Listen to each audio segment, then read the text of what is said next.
चला, आम्ही ठरवलंय आज एक छान प्रकारे गेम घ्यायचा. ज्या गेम मध्ये सर्वांनी आपापले गुण दाखवायचे. म्हणजे ज्या काही स्किल आहेत मुलांजवळ त्या समोर येऊन दाखवायच्या. तर त्याच्यामध्ये काही मुलांनी आणि मुलींनी ठरवून घेतलं की मॅम नाही, छान करतो मी. चॅलेंज मुलं वर्सेस मुली, बॉईज वर्सेस गर्ल, मला असं करायचंय. म्हटलं ठीक आहे, करा. तर दोन मुले मितेश आणि सर्व हे दोघं समोर आले आणि त्यानंतर सायली आणि संस्कृत या दोघी आल्या.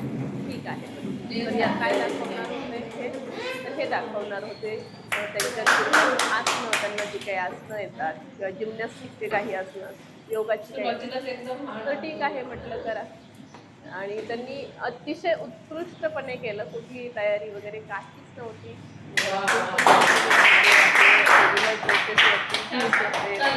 बेल्ट वगैरे सगळं खाली फरशीवर हे करत होते. नंतर मॅटची व्यवस्था केली. आणि त्यांच्याकडे बघत असताना मला की आपण मुलांना कुठल्या कसोटीमध्ये, कुठल्या चौकटीमध्ये बसवतोय छोट्याशा अभ्यास आणि त्यांच्यातील असणारे गुणांचे काय, त्यांच्यात एवढे छान गुण असतात. त्यांना जर आपण वाव देत गेलो तर खरंच ते कुठेतरी प्रत्येक मुलामध्ये काहीतरी स्किल आहे. तर त्या स्किलचा वापर करून खरंच सक्सेस होतील. आणि आपण त्यांना फक्त नाही अभ्यास महत्वाचा आहे आणि फक्त अभ्यास आउट ऑफ मार्क्स हे करत गेलो तर कसं होणार आहे. किती छान प्रकारे करतोय मितेश. आणि त्या चौघांनी खरंच मस्त केलं. आणि कुठेतरी आजकाल पालकांना, शिक्षकांना खरंच हे बघणं गरजेचं आहे की आपल्या मुलांना फक्त आउट ऑफ मार्क्सच्या चौकटीत न बसवता, ठीक आहे त्यांच्या पद्धतीने करत आहेत, तयारी करत आहेत, ते जसे काही मार्क्स घेत आहेत, जसे काही करत आहेत, त्यांना त्या प्रकारे करू द्यायचं, मोटिवेट करायचं. कुठल्याही प्रकारचं डिमोटिवेट न करता, त्यांना गिल्टी फील होईल असं न करता. म्हणजे बऱ्याचदा आपण बघतो की क्लासेसमध्ये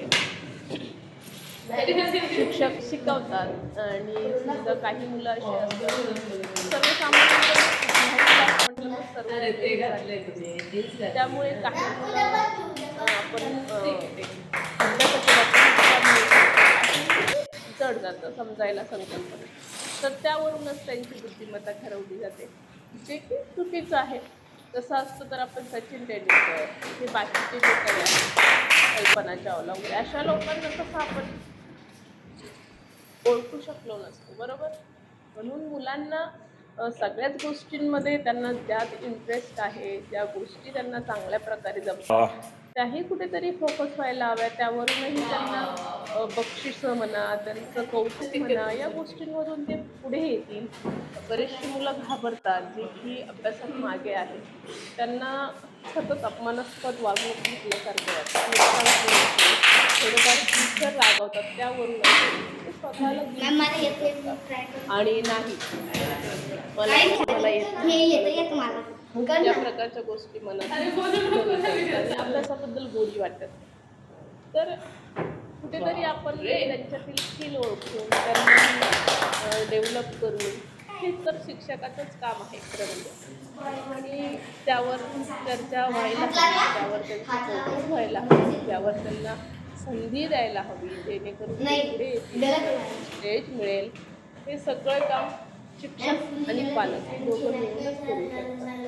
खरंच आजच्या मुलांचं आयुष्य हे बालपण हे सुकर होईल असं आपण म्हणू शकतो. हा मितेश हातावर चालतोय तेही अगदी खरंच फार मस्त केलं. आणि माझ्यासाठी तर फार अवघड होतं. त्यांचं म्हणणं होतं नाही मॅम आमचे नंबर्स काढा. तू सेकंड क्लासची सर्वेश आणि सेकंड थर्ड आणि दोघे पण थर्ड आणि ते विनर. आणि वैष्णवी त्या तुलनेने तुम्ही छान टक्कर पण आजचे विनर कोण आहेत? त्या सुद्धा बॉईज. पण यांचंही कौतुक कमी होणार आहे का? नाही, त्यांनी पण फार छान स्किल दाखवले. Okay, gymnastic girl, yoga girl, शाबास शाबास.